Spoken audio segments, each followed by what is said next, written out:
All right, hello. Today I'm going to walk you through the escape room that I built and ran here at Lake Lungmer Bible Camp for this year. It was a sunken pirate ship treasure theme kind of thing. So you had to get in, find the treasure, get out, and it was obviously obscured, so you had to figure it out. So we gave 20 minutes of oxygen to start the room, and then they had to leave after the 20 minutes with or without the treasure, but you'll see as we go there is an extra option for extra oxygen. So let's check it out. So right here, we got some decorations up on the wall.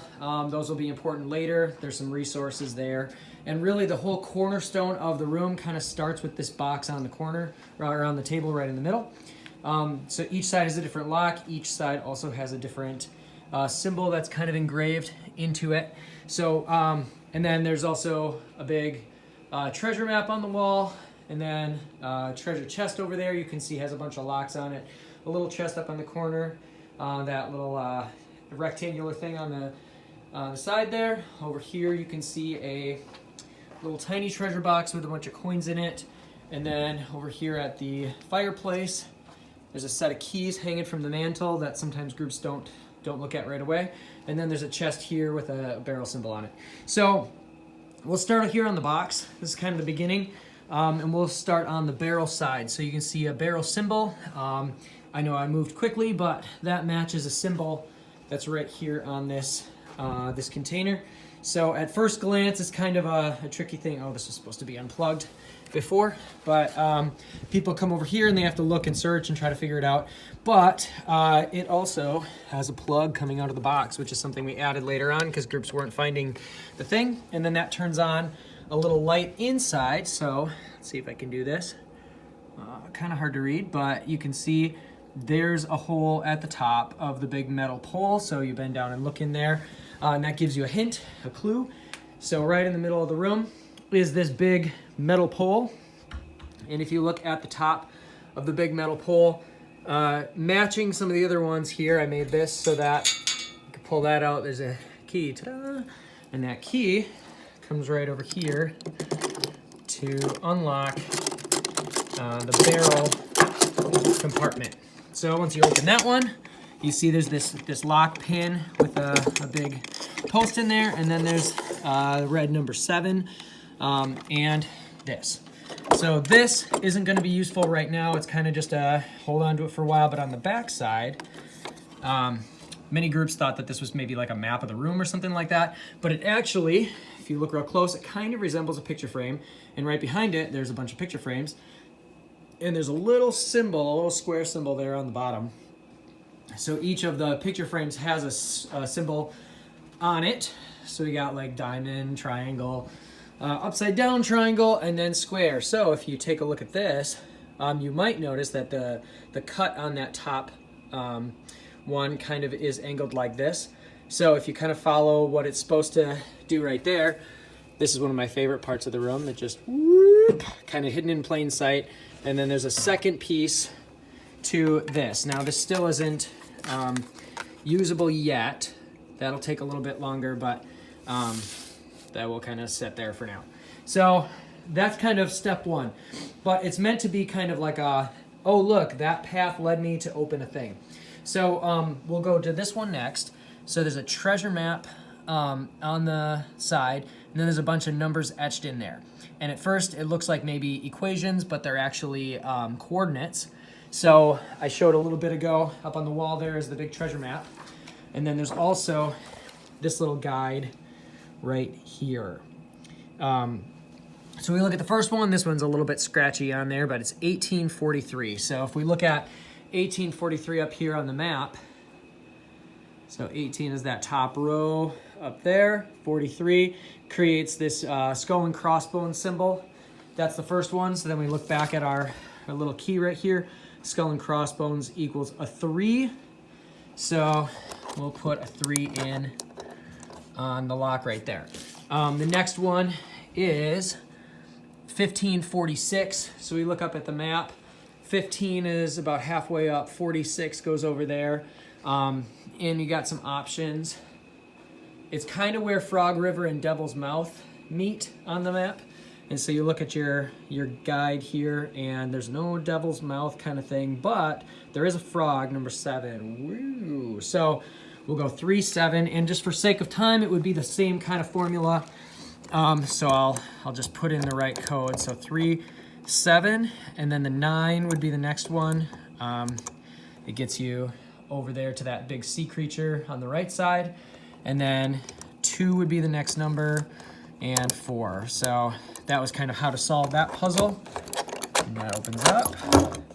Inside here, oh, look at that. You see another one of these lock pins. Hey, just for sake of time here, let's just take that little guy out of there. You also find a key, ooh, on a little washer. And then, it's a little hard to see on the camera here, but there's also some of these sticks inside. So if we take a look at these sticks, they have directions on them. So that's gonna be important for later. But for right now, we got this little key, and you look around and there is a lock on here that could open with it. There's also this lock right here. So this is the one it goes to. Okay, unlock that. And inside we find, ta-da, it's 5 minutes of oxygen. Woo! So add 5 minutes to the time. So that's kind of the built-in mechanic of adding a little bit extra. Okay, so then next we come to this side of the box. You see a treasure box, a treasure chest. Now, a lot of times people think, oh, there it is, but it's actually really small and it looks almost identical to this little guy right here. So you can see this year we put red tape on things that they weren't allowed to open.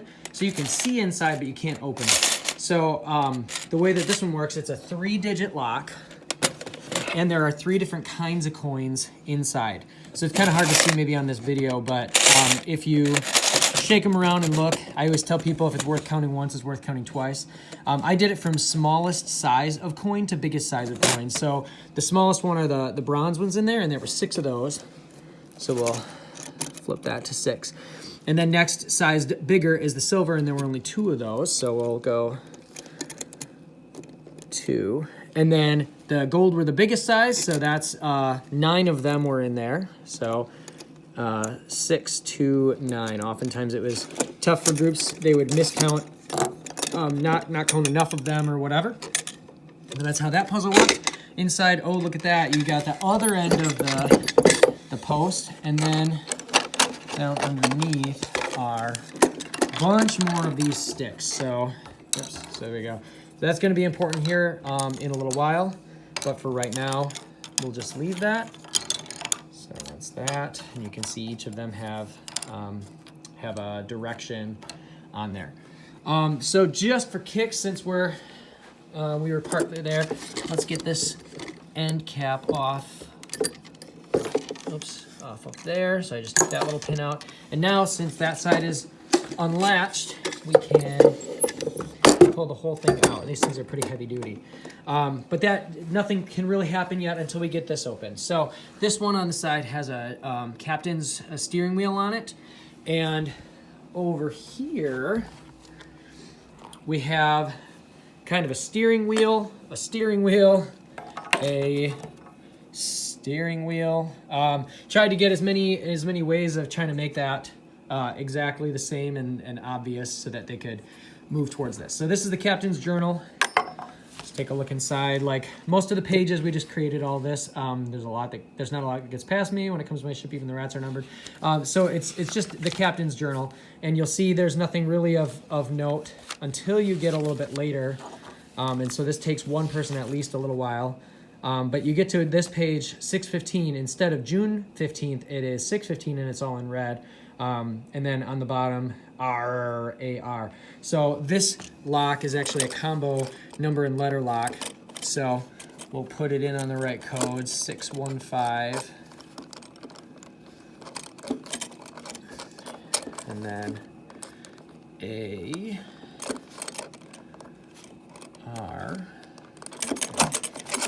That opens up there. And inside, okay, here's the other end of this. So we'll pull this one out. We've got a couple more sticks down in there. Okay, so that's good. And now you might be asking, okay, well, we've taken out 2 giant pins there. What's next? So it actually, the whole thing lifts up, and whoa, there's a secret compartment. So I'll just lift this up real quick. Okay, and that was hidden inside, held in place, you know, through those holes there. So now we've got a whole lot more going on. So we'll flip this up so it's kind of right side up. If you recalled, in the red side there was a number 7. In the blue side, I didn't really point that out, but there's a number 8. And then there's a yellow 5 and a green 1. So let's start with that one. So come over here to this box. There's a number, color number wheel. So the red was 7. The green was 1. The yellow is 5. Oops. Yeah, 5. One more click. And then 8 was the blue. And that one opens up. All right, we're a quarter of the way to that box. So next up, come back to our little thing here. So let's flip it around. Nothing except for the 1 on that side. Oh, look at this. We've got this little squiggly line puzzle. So we'll bring that over here. You put that together, and then they all line up. And the first digit, you gotta trace it through. And you get the number 5. Second number, 5, 2. And third one is 0. And then fourth one is 7. 5, 2, 0, 7. We'll come over here. 5, 2, 0. Oops, that wasn't really showing it. 5, 2, 0, 7. We'll put that in there. And that one comes off. Okay, halfway to the big chest. Let's work on this one next. So we've got this key lock one. So we'll come back over here on the blue side. This is what's called a pig pen cipher. So the funny part about this, I'm gonna grab the key here. So you wanna match it up. I'll angle it so it's sitting up there. And then we'll take a look here. So if we look at the very top one, it's kind of a greater than symbol. So if you look over here, the greater than is where the T comes. So that's kind of how it's oriented there. So the first letter is T, and then we take a look, the kind of a V with a dot in it is right there. V with the dot is W, so TW, and then the next one is that angle right there, which would be the I, and then the next one would be just a V, which is the S, and then another one of these, so that would be a T. So TWIST, and then T, next one is H, kind of that upside down U shape, and then the all the way circle or square is the E. So it ends up saying twist the top. So twist the top. Top of what? Well, the top of this. It actually twists open like that, and there's a compartment in there with the key. That kind of loosened as time went on, but it was still pretty cool. So here we go. There's our key. Let's see if I can do this easily one-handed. Okay. That one it's kind of a tight fit.